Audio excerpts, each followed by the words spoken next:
Now this video is about how you can make use of this Google Spreadsheet return monitoring template, right, to actually monitor the performance of your portfolio, not just for 1 year but over a long period of time.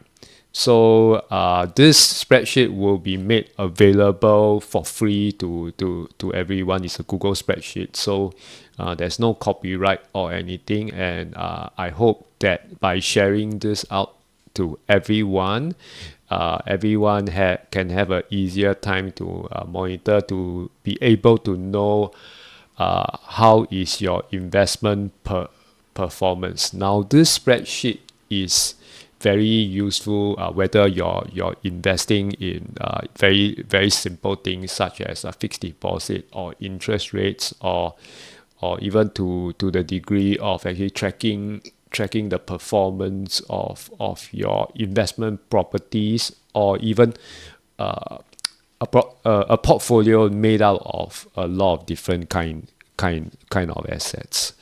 Now, a lot of people have asked me this question: hey Keith, how do you track your returns? And I think how I track my returns is not too different from a lot of other people, which is using this formula that you see over here, this XIRR return. So if you see here 11.97% over here, it means that if I invest from 2013 till 2015 at the end, or at the end of 2015, which is like about 2 years or 3 years, 13, 14, 15, that's about 3 years. My annualized return is 11.97%. So you have some figures to actually compare against. So how do you make use of this spreadsheet? This is what we're gonna go through today. But before I start, right, maybe let's take us through, like, why do we want to actually monitor the performance for ourselves or for other people. So let's go through this. So a lot of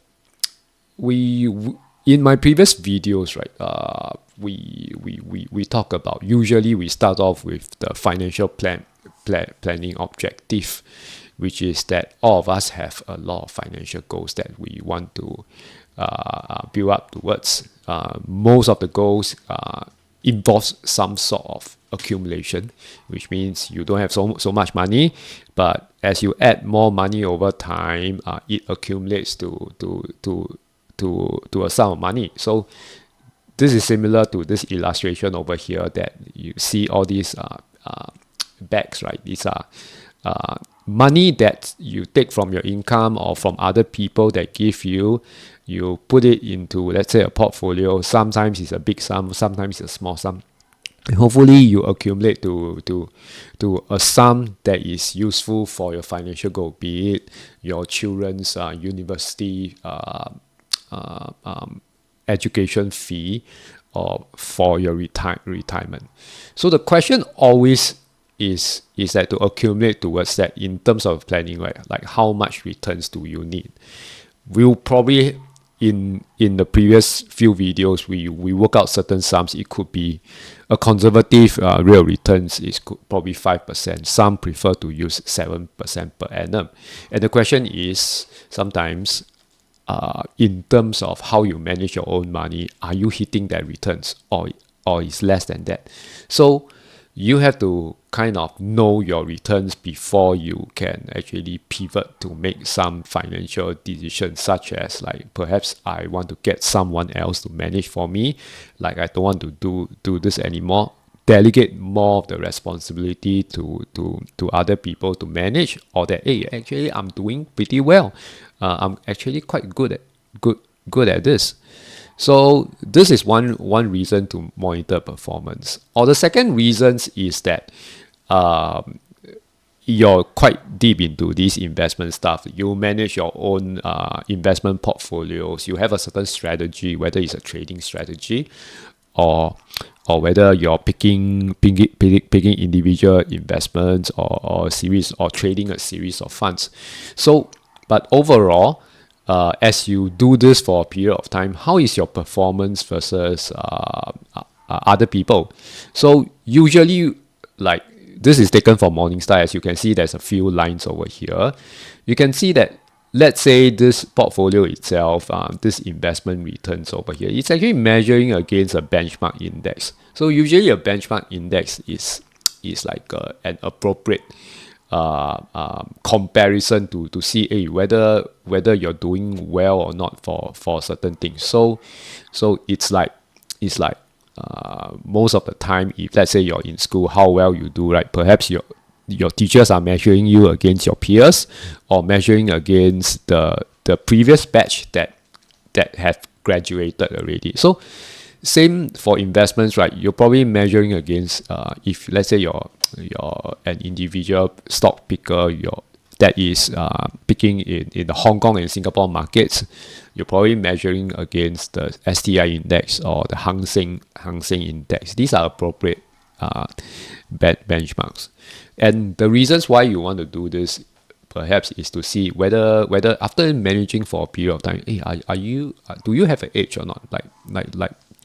Like, do you have a knack to be able to manage these investments on your own? And if not, right, perhaps so that you eventually be able to reach your financial goals, maybe you would want to move on to a more passive indexing methods, or delegate this responsibility to someone else. Okay, so what is XIRR that we're talking about? XIRR is simple to be a form of short for internal rate of return, which how I'll describe it in a very layman term is that what is the interest on this set of investment decisions that you make. Another common term that being thrown around is actually money weighted returns.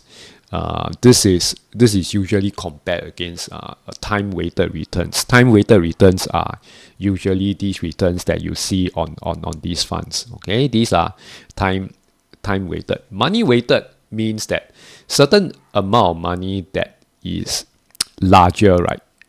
The performance of those returns would matter more. So this is a good illustration, to actually illustrate this, and this is usually what's going on in a lot of your portfolios, because while you start off work, you tend to put in a certain fixed amount of capital, but perhaps over time, right, sometimes your parents give you a certain windfall, right, and then you actually add more money. But you could also visualize that, let's say, for example, you have $1 million, or in this case, perhaps about $580,000, right? You start off not being a more apprehensive, don't know how to do it, so you only put in $30,000. Then over time, you get more gung-ho, you put in $100,000. But for some reasons, maybe you're a bit anxious, and then you sell up some amount of money, and then you decided at a certain point to put in more money, and then you receive dividends from some of your investments, in this case like about $5,000, and closer to today, right, you actually more, perhaps you realize something, you have more higher conviction, and therefore you put in more money, like $300,000. And this is where we are today, measuring things. And the question is, like, you have a lot of like these inflows, different amount of money, and then you have these outflows. What's on your mind is you're making a lot of investment decisions. These buying are the investment decision. Selling is also an investment decision. But at the end of this one, you as a portfolio manager managing this, are you making good investment decisions or not?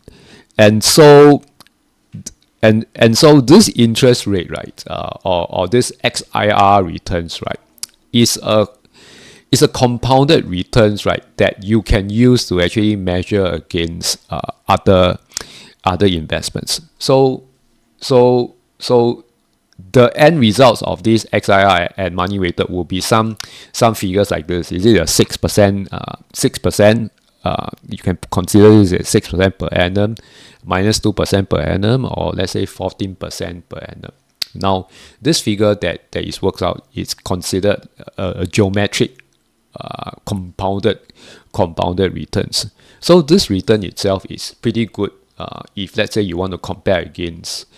You can see just now those figures, right? You can compare against your bank interest rates. Like, are you doing better than bank interest rate? If let's say nowadays bank interest rate is maybe 3% or so for something that is very safe.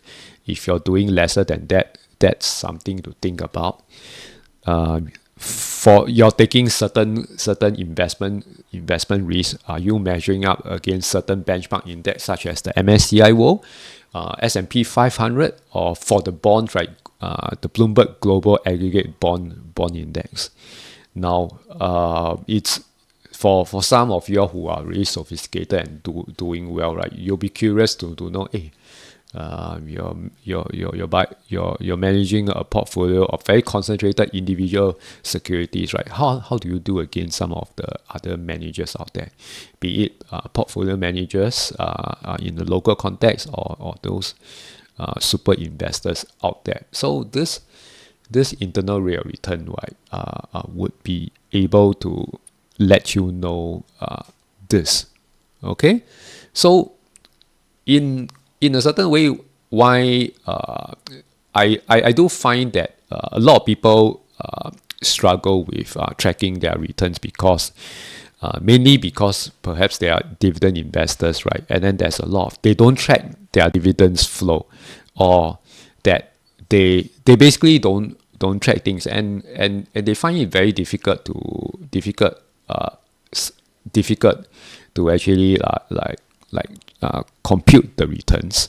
And so sometimes they will just they will use that as use an excuse to say that I don't need to know my returns. Like, I trust my methods, this is correct. But actually it's not so difficult to track as what we'll see today when I go through this spreadsheet itself. And the way to actually visualize this is this wealth machine diagram that I've used very often if you watch my video. So you imagine yourself as a portfolio manager.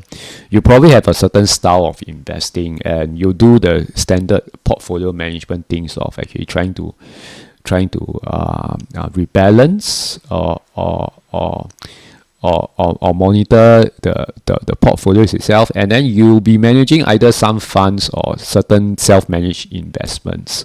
So you regularly be contributing money to your portfolios, and whether you buy or sell some things, right, it's up to how you interpret your own strategies, how you execute your own strategies, which doesn't mean that you'll be always consistently investing. You might be only investing during when you have certain good opportunities. And when you receive monies from sales or dividend income or business income, right, you keep it within, let's say, the portfolio itself, which means that you don't pay it out lah.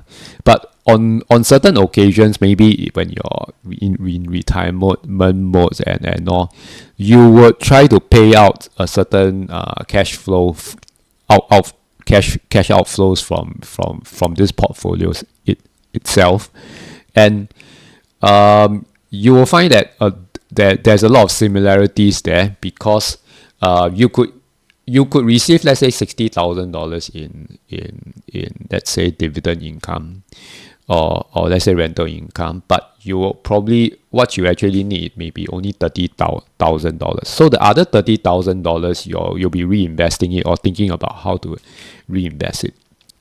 So the mentality is always like that. A lot of the money is kept inside. So what this means is that in this way of actually trying to compute your returns, right, you can just focus on the inflows, which is how much capital that you actually add to the portfolios itself, and what are some of the outflows, what are some of the outflows that you flow out of this loop itself, and what is the current values of the portfolios. Okay, hope you understand this framing, because if you don't understand that this framing itself, right, a lot of these things won't quite make sense. Okay, now in order to do this, right, we would have to do some organizing of your accounts, your investment accounts, and your cash account. So you will probably have to like kind of ring fence your investments, securities, as well as your cash in this way. So this is a good illustration. Like you can imagine these four of these like so-called investment accounts and cash accounts, right, to be what you have. Okay, so most people will have probably more than that. And in this case, let's say you have these two brokerage accounts over here. You need to probably designate one or two of these accounts specifically to be, let's say, your investment cash accounts, where you store your war chest or your liquid money. So if you have capital, let's say your salary, right, it's deposited over here, but what you need to invest, right, you probably transfer them to this DBS multiplier account over here. And if you have dividends that is coming from these investments, right, you keep it within this loop itself. So the advantage of doing this is that if I ask you, like, what is the value of your portfolio today, right? It's quite easy that you can just go to these accounts, right? Look at what's the cash inside these brokerage accounts, as well as what's the investment value, as well as what is the current amount of money inside this DBS multiplier. And there you get what is the current value of these your portfolio, because all the dividends will be kept over here. And let's say you're in retirement mode, right? You need income from this one, right? Then you sell things into here, or that you take partly the money over here and transfer to the other account. This cash outflow is like the wealth cash flow for your own needs purpose. Okay, so what we are gonna do is actually to track things like this over here. Okay, so now let's go through my spreadsheet, right, so that you can have a certain idea how to use it. And we'll be often be trying to go to back and forth with this diagram over here. So I'm gonna share the link to this spreadsheet, right, in this video over here, or in this blog post over here. So what you need to do, right, is to come over here in order to use it, right, to come over here to make a copy. You probably need let's say a Google account to actually do this. So let's call this one, instead of calling it blueprint, right, let's call like Keith testing. Okay, so we'll keep it inside this portfolio itself. All right. Okay, now let's give it a second. Okay. All right.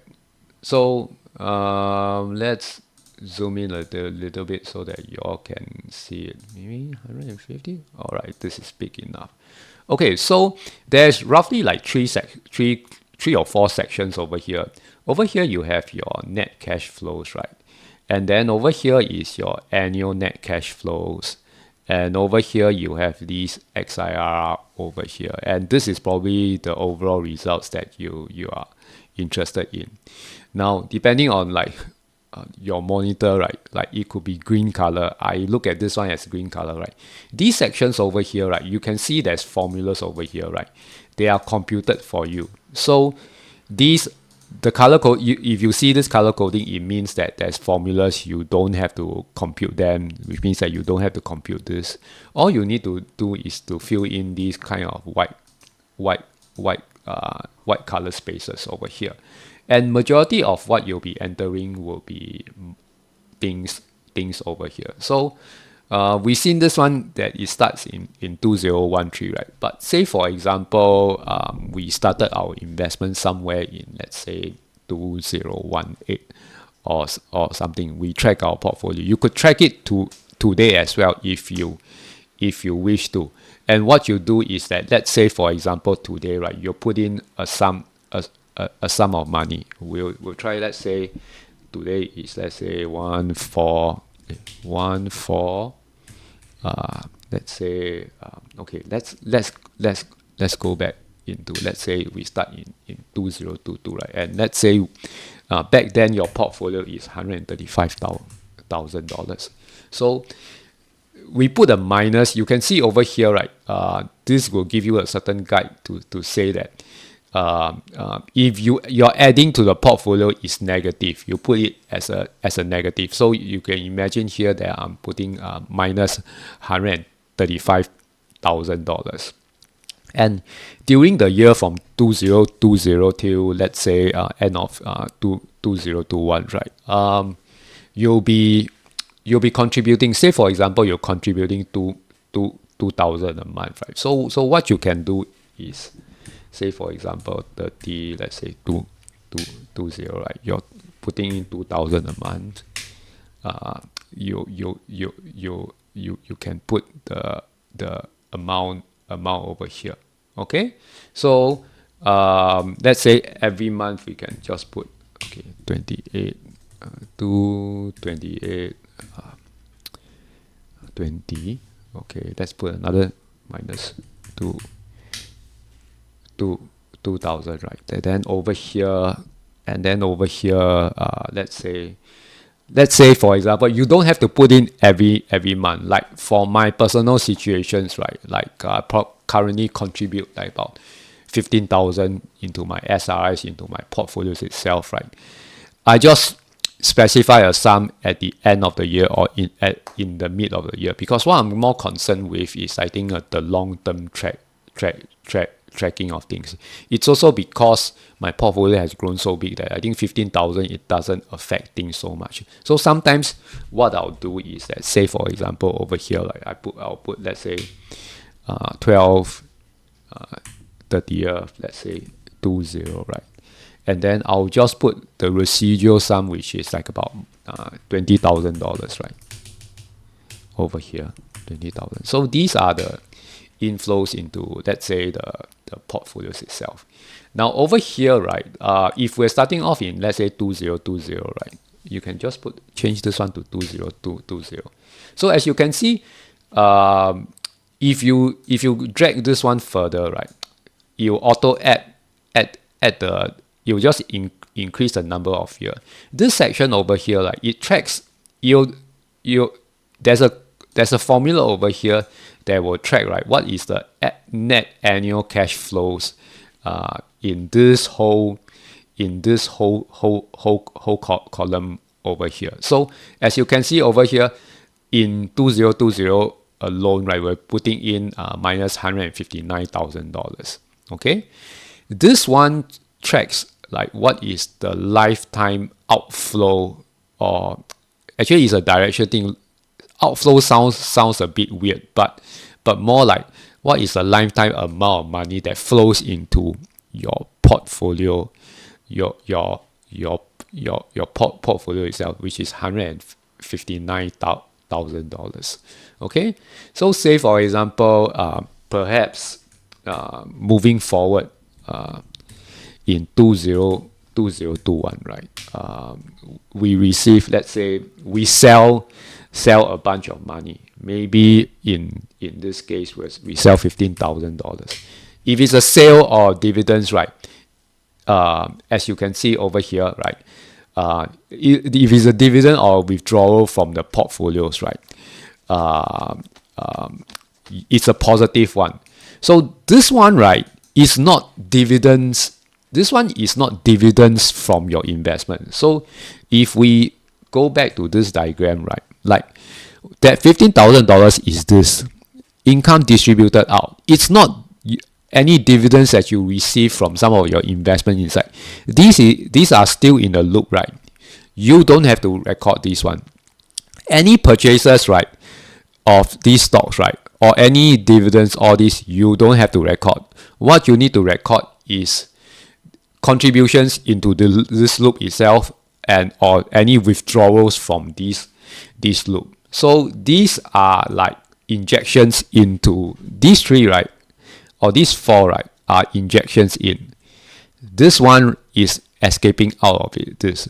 So for a lot of people, if let's say you're not spending down, right, you're not spending down, and then you're keeping everything in this loop loop itself, right, you won't have a lot of these entries. So like for mine, right, because I'm not spending it down, right, a lot of these are just minus, and you might want to do this every month or every quarter. For me at this stage, I prefer to do it annually lah. So I just plonk in the numbers over here.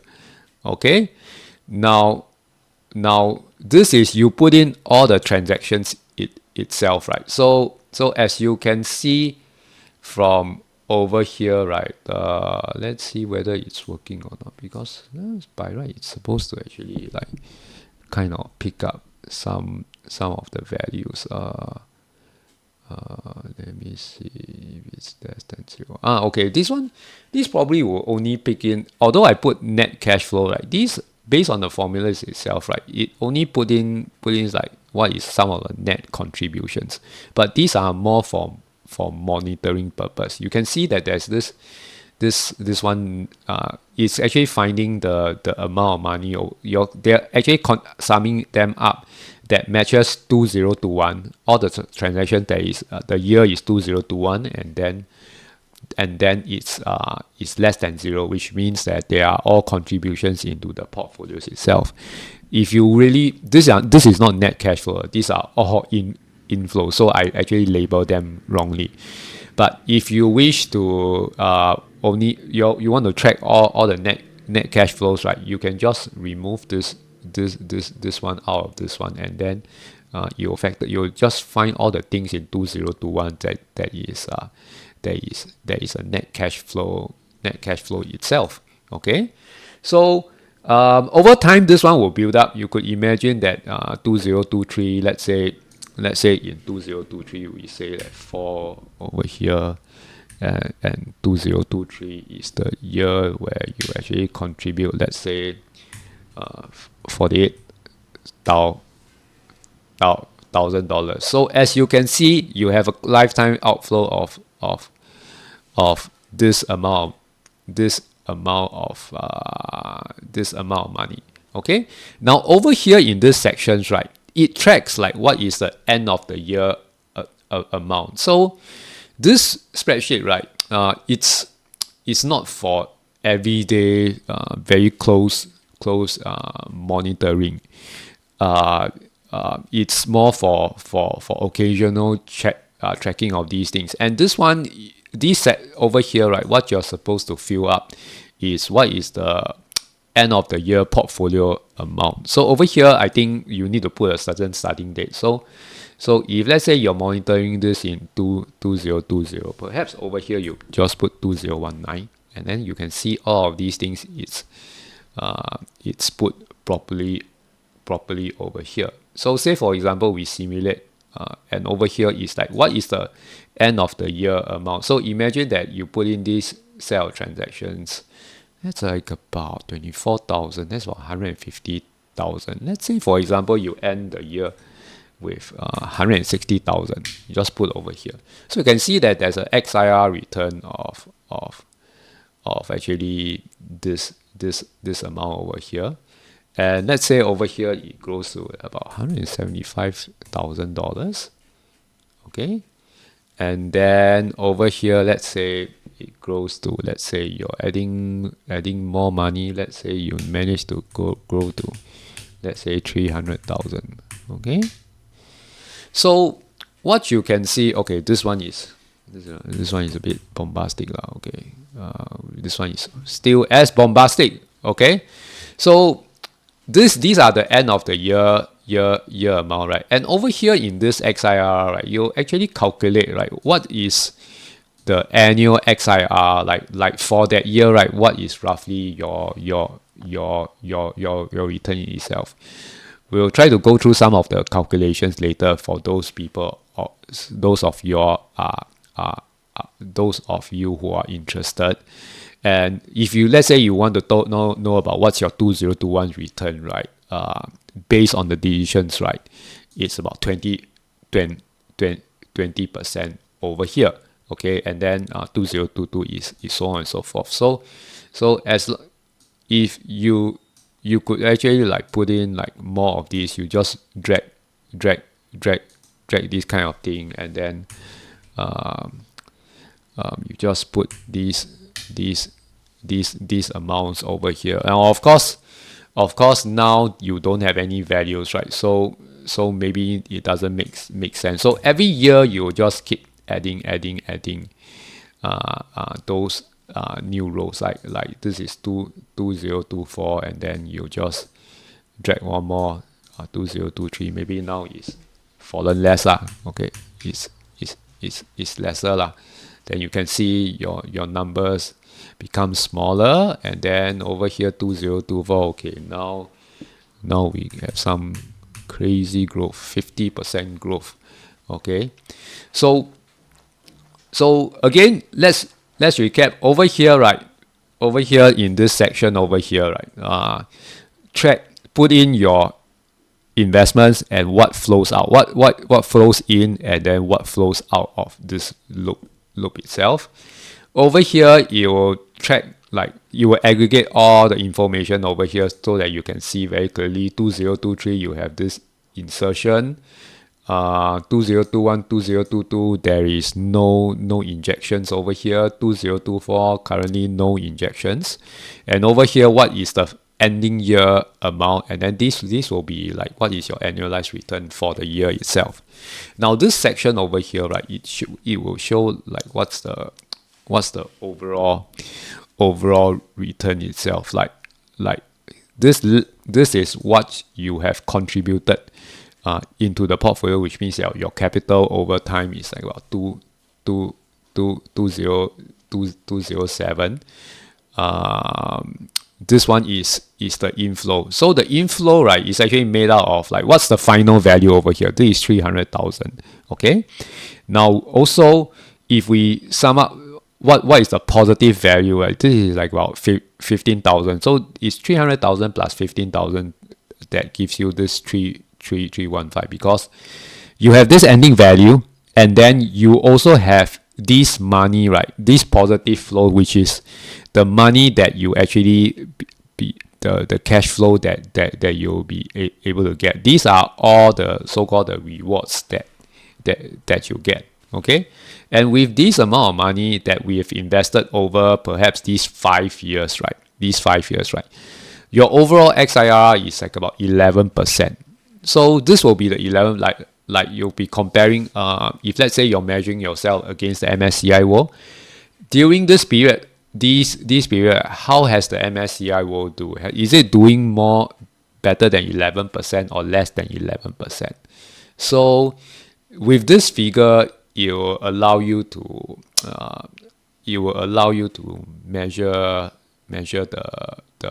your performance against other people. And you might agree with me, like it's not so difficult, because for most of y'all, what y'all will be doing is that I'm putting in $2,000 from $2,000 right into this loop. Okay, I'll be putting it inside. Some parts of my portfolio I'm executing, let's say, an individual stock strategy. Some of them I'm putting it into, let's say, my VWRA fund or IWDA fund. It'll be inside here. This is at my own discretion, and I'm not actually monitor any money coming out. But let's say, for example, I want to spend some money for my holiday vacations, right? I'm going to need to take out $15,000, and that's where you actually put in this $15,000. And what's the net result of all these things? My return is 11%. Then people ask you, so how's your performance in 2022? Then you can tell them 43%. In that year, I did 43%. How is the performance in 2023? Minus 34%. Okay, so hopefully that's probably the end of like how to actually use this spreadsheet. Okay, and hopefully this is useful for you. If you have any questions, you can leave in the comments below. Now, in this section, right, I'm gonna go deeper into these formulas, right? Because some of y'all might find that these formulas to be useful for you to implement in some of your calculations over here. Because I think they're a little. I wouldn't say they're a little bit advanced, but but I do think that some of y'all will find it useful. Now, XIRR or money weighted returns, right? It is, and usually it ends up with as a spreadsheet formula. And in this illustration over here, you can see like how this XIRR formula works. So over here, you can see that we have this stream of cash flow. We have these dates itself, right? And then if you want to calculate XIRR, is in Excel or in Google Sheets, right? It is this formula over here. So the first thing you specify is these streams of cash flow. And then over here, this is the dates of when this cash flow takes place. And of course, the last one is actually a guess, which is to let the formula know that it's supposed to be, the correct value is supposed to be a more positive value or negative value. So in this case, I put 0.01 over here. And if you do everything correctly, you'll end up with this 3.97%. This period, right, if you measure, right, it's like about 4 years. So you can look at this one as an annualized return of, I think, 3.97% a year over 4 years. So in your minds, it will be 3.97%, 3.97%, 3.97%, 3.97%. Now, what you need to put is that any addition to the portfolio is a negative. Okay, if there's a withdrawal from that loop itself, is a positive. And the last thing usually is actually, the last thing itself is actually what is the portfolio value today. Imagine, although you haven't sold your portfolio, or right, you're still invested in it, your property is still there, not sold yet. You take it that if you sell it today, right, what is the value of your portfolio? What is the value that you can net from the property, right? Net of all the closing costs. Okay, so a lot of the formulas is actually to actually figure out these things over here.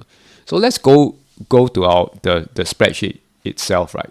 The interesting thing will be, this one might be a little bit small. I don't know how to actually make it bigger. Perhaps its thing is this way. Okay, so basically this one is to calculate the XIRR of each individual year. So as you can see, this is the formula over here, right? It looks complicated. Okay, you can see that this is similarly, this is the XIRR, this is a 0.01 guess over here, right? But what is this trying to do? Okay, basically, if we go back to this, right, we're basically just trying to have an array of cash flow and array of dates. It's just that it looks this way. So say for example, we try to make it simple, right? Let me see whether I can. Okay, let's have a spreadsheet. Okay, so let's say we place it over here, right? If we try to arrange it, right, this way, right, maybe you'll see it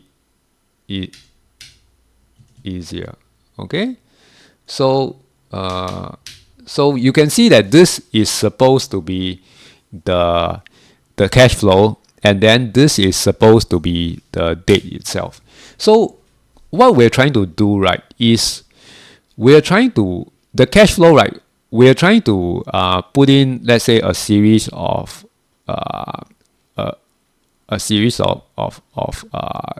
cash flow, as well as we want to put in a series of cash flow. So say for example, you see over here, right, minus H6, right? We're trying to join a few cells together. So minus H6, right, would be this over here. What's the previous amount? It's like, what is the first investments, right? What is this? You can see my mouse cursor over here. What is the previous amount? Then we want to take in, right,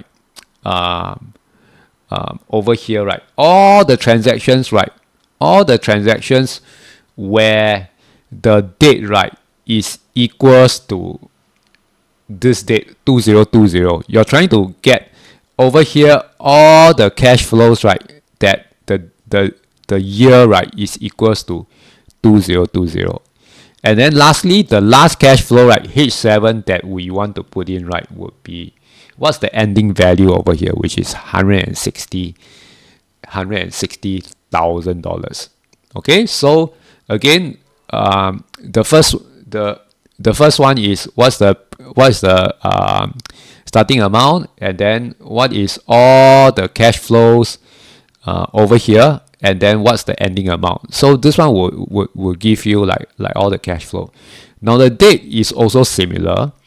We want to take the date, right? We take this, the first one, right, is this 2019, and then we're appending 1 and 1, which means 1st of January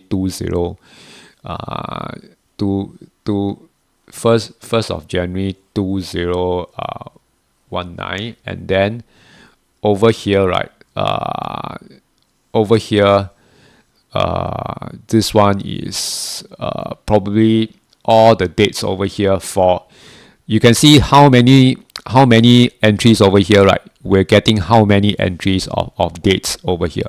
And finally, the last date will be the last day of this 2020.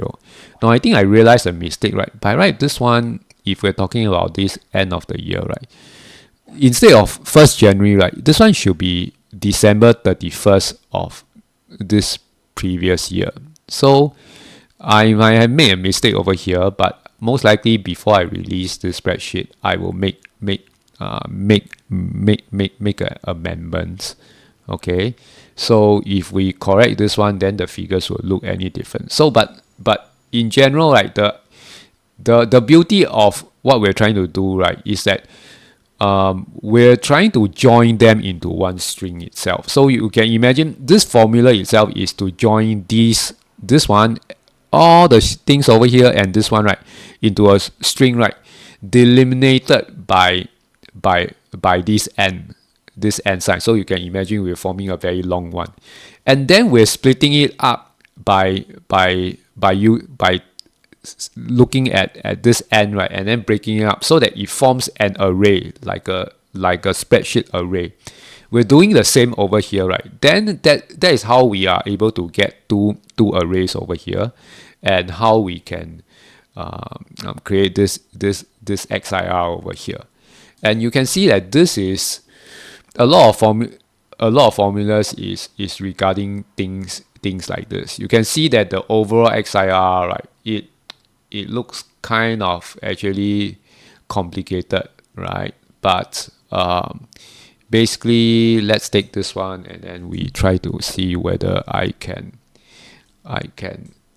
explain this.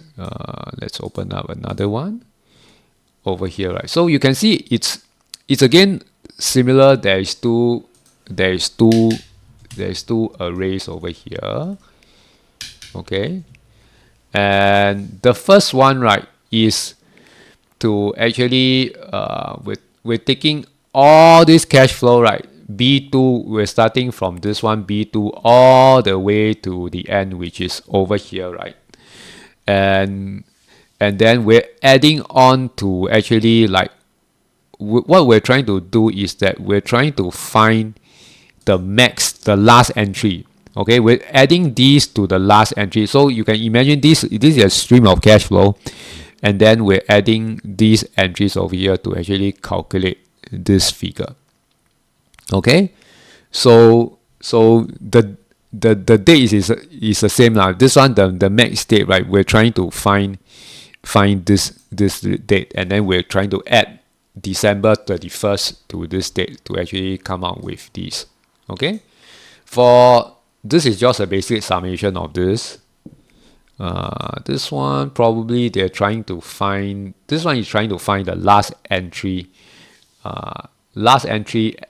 This one, the inflows, right? They're trying to get this last one, which is 300,000. Plus, this one over here is to find all the entries that is positive. Basically, all the cash outflows, all the cash outflow from the system itself. Okay, hope you get that portion of things. And this one is basically a basic sum of product lah. We'll take these entries, by finding those where the year, right, is 2020, and those that is like all the inflows into a portfolio which is like less than zero. Okay.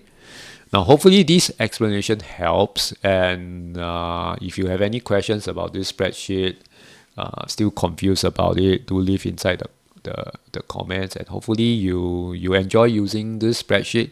Now you have an easier way to actually calculate your returns, knowing how your performance, be able to brag to actually people your XIRR is 20% or what's the figure. Okay. And if you like my channel, do subscribe to it, do tell more people about this spreadsheet, and yeah, I'll see you in the next video. Okay. Bye bye.